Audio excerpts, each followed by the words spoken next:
Hello दोस्तों, आप सभी का एक बार बहुत बहुत स्वागत है हमारे इस यूट्यूब चैनल पर। जितने भी विद्यार्थी बिहार बोर्ड से क्लास 9th में मंथली एग्जाम मई मासिक परीक्षा देने जा रहे हैं, तो यहाँ पर देख सकते हैं मेरे पास मैथ का जो ओरिजिनल क्वेश्चन पेपर आ चुका है। ठीक है, बिल्कुल 100% ओरिजिनल क्वेश्चन पेपर, आंख मूंद के आप जो ना मेरे पास विश्वास करिए, क्योंकि इस चैनल का माध्यम से आपको जो भी कुछ दिया है ओरिजिनल क्वेश्चन पेपर ही दिया है। ठीक है, और आप जानते हैं। ठीक है, तो कल जो है ना काफ़ी सारे विद्यार्थी का जो ना यहाँ पर कमेंट भी आ रहा था कि सर क्वेश्चन पेपर अपलोड करिए, क्वेश्चन पेपर अपलोड किए, तो प्यारे बच्चों उसका कारण था। ठीक है, और आज कोई बात नहीं है। चलिए यहाँ आप देख सकते हैं हम मैथ का जो ना ओरिजिनल क्वेश्चन पेपर लेकर आ चुके हैं। ऑब्जेक्टिव सब्जेक्टिव सब कुछ जो है ना इस वीडियो में दिखाऊंगा, और इस वीडियो में सब कुछ जो है आंसर बताऊंगा। इसका पीडीएफ कहाँ से डाउनलोड करेंगे सब कुछ बता दूंगा। ठीक है, तो चलिए पहला प्रश्न की बात क्या कहता है, विषम संख्या का व्यापक रूप जहाँ m कोई प्राकृतिक संख्या है, तो उसके लिए क्या है, तो विषम संख्या का व्यापक रूप क्या होता है, तो यहाँ पे देखिए 2m+1 हो जाएगा। ऑप्शन नंबर बी होगा राइट आंसर। ठीक है, दोनों नंबर प्रश्न सबसे छोटी अभाज्य संख्या कौन होता है, तो यार ना सबसे छोटी अभाज्य संख्या जो है ना वो 1 से स्टार्ट होता है। ठीक है, नहीं 2 से स्टार्ट होता है, तो ऑप्शन नंबर डी हुआ राइट आंसर। ठीक है,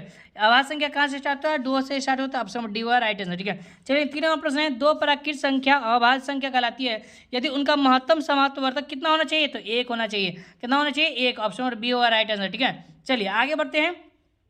4 नंबर प्रश्न की बात किया तो देखिए 4 नंबर प्रश्न आ चुका है। 4 नंबर प्रश्न क्या कहता है इसको समझते हैं। ठीक है, तो 4 नंबर प्रश्न आ चुका है। 4 नंबर प्रश्न कहता है वैसी संख्या जिसे पी वाई क्यू के रूप में लिखा है, यानी कि पी और क्यू के रूप में लिखा जाए, और पी और क्यू क्या है, पूर्णांक है। क्यू का मान जो है 0 नहीं आना चाहिए, तो क्या कहलाएगा। ठीक है, तो क्या कहलाएगा, परमेय। यानी कि पी बटा क्यू के रूप में इसको लिखा जाता है उसको क्या कहते हैं, परमेय। तो ऑप्शन नंबर ए होगा राइट आंसर। ठीक है, चलिए आगे बढ़ते हैं।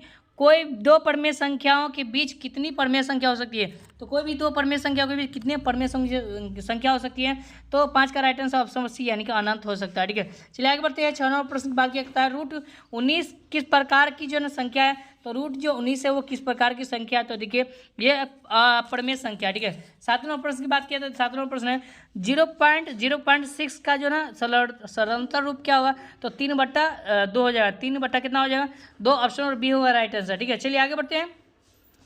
अगला प्रश्न देख लीजिए प्यारे साथियों। अगला प्रश्न की बात किया तो 8 नंबर प्रश्न की बात किया है, तो देखिए 8 नंबर प्रश्न यहाँ पे दिखा देते हैं। 8 नंबर प्रश्न 7/8 का दशमलव रूप क्या होगा। ठीक है, तो 8 का राइट आंसर ऑप्शन क्या होगा, सी होगा राइट आंसर। ठीक है, 8 का सी होगा राइट आंसर। ठीक है, चलिए आगे बढ़ते हैं।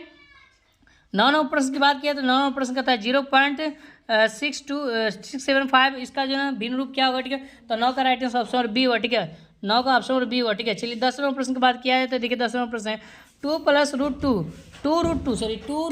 2√2 प्लस में 5√3 और माइनस में 3√3 प्लस में √2 का योग कितना होगा। ठीक है, तो इसका जोड़ अगर बात किया है तो इस दोनों को जोड़ेंगे ना प्यारे साथियों, तो इसका आंसर क्या होगा, तो 10 का right answer option number C होगा राइट आंसर। ठीक है, चलिए 11 नंबर प्रश्न की बात किया तो देखिए 11 नंबर प्रश्न √2 प्लस में √3 और √3 माइनस में √2 का जो ना गुणनफल क्या होगा, तो जब इसको गुना करेंगे आपस में तो इसका आंसर क्या होगा, तो 11 का right answer option number D यानी कि 1 निकलेगा। ठीक है, 1/2 प्लस √3 के परिमयीकरण में का हल क्या होगा। ठीक है, तो यानी कि परिमयीकरण के फलस्वरूप का मान कितना होगा, यानी कि हल कितना होगा, तो 12 का right answer option number A होगा राइट आंसर। ठीक है, याद रखना ऑप्शन नंबर क्या होगा प्यारे साथियों, ए होगा। चलिए आगे बढ़ते हैं। 13 नंबर प्रश्न की बात किया था, देखिए 64 के पावर 1/2 है। ठीक है, तो इसका मान क्या होगा। ठीक है, तो 64 का राइट आंसर यानी कि 13 का राइट आंसर क्या होगा, तो 13 का ऑप्शन नंबर ए होगा। ठीक है, याद रखना 4 होगा।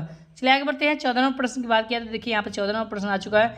14 नंबर प्रश्न यहाँ पर दिक्कत है 243 के पावर में 1/5 का मान कितना होता है, तो 14 का right answer option number A 3 होता है। ठीक है, 15 नंबर प्रश्न की बात किया तो देखिए 15 का जवाब क्या होगा, 2/5 और 2/3 का मान क्या होगा। ठीक है, तो इसका मान दिया हुआ तो इसका आंसर जो है 15 का ऑप्शन नंबर बी होगा। ठीक है, याद रखना 100% आंसर सही बता रहा हूँ। ठीक है, 16 का आंसर क्या हो, इसका गुणनफल करना है, तो इसका गुणनफल करेंगे तो कितना निकलेगा, इसका आंसर बताइए। तो चलिए 16 का right answer option number B होगा। ठीक है, चलिए याद रखना ऑप्शन नंबर बी। चलिए आगे बढ़ते हैं। 17वां प्रश्न x + y = 7 है और x y = 12 है, तो x² + y² का मान जो ना इतना क्या होगा, ये आपसे पूछा है। ठीक है, तो 17 का right answer option number C होगा। ठीक है, 25 निकलेगा। ठीक है, कितना निकलेगा, 25। चलिए 18वां प्रश्न a + b = 11 और a - b = 3 है, तो a² - b² का मान क्या होगा। ठीक है, तो इसका आंसर क्या होगा, तो 18 का राइट आंसर ऑप्शन यानी कि सी होगा। ठीक है, चलिए आगे बढ़ते हैं। 19वां प्रश्न की बात किया तो देखिए 19वां प्रश्न की यहाँ आ चुका है और कहता है 27 के पावर 2/3 का मान क्या होगा, तो 19 का right answer option number C होगा। ठीक है, याद रखना। चलिए आगे बढ़ते हैं। 20 नंबर प्रश्न की बात किया तो देखिए 125 के बाद -1/3 का मान क्या होगा, ठीक है। तो 20 का right answer option number A. चलिए 21 नंबर प्रश्न की बात किया, 21 नंबर प्रश्न यहाँ आ चुका है, कहता है x square plus 7x plus 12 का गुणनफल क्या होगा, तो 21 का right answer option number A होगा, ठीक है। चलिए 22 नंबर प्रश्न x प्लस वाई का होल स्क्वायर माइनस में x माइनस वाई का होल स्क्वायर बराबर क्या होगा, तो 22 का right answer option number D होगा, ठीक है, याद रखना। चलिए आगे बढ़ते हैं। 23 नंबर प्रश्न की बात किया तो 23 नंबर प्रश्न की यहाँ आप देख लीजिए, कहता है 2 के पावर 2/3 इंटू में 2 के पावर 1/3 का सरलीकरण क्या होगा, ठीक है। तो इसका सरलीकरण के बाद किया जाए तो इसको सरल करना है, तो 23 का right answer option number C होगा, ठीक है, याद रखना, 2 निकलेगा। आगे बढ़ते हैं 24 नंबर प्रश्न की बात किया तो 24 नंबर प्रश्न की यहाँ आ चुका है, √a माइनस में √b का होल स्क्वायर विस्तारित करके बताना है, तो इसका आंसर क्या होगा, तो इसका आंसर जो है 24 का ऑप्शन यानी कि बी होगा, ठीक है, ऑप्शन नंबर क्या होगा, बी। चलिए आगे बढ़ते हैं 25 नंबर प्रश्न की बात किया तो देखिए √3 प्लस में √7 का होल स्क्वायर, जब a प्लस b का होल स्क्वायर पर इसको तोड़ेंगे तो इसका मान कितना होगा, तो 25 का right answer option number C निकलेगा, ठीक है, याद रखना।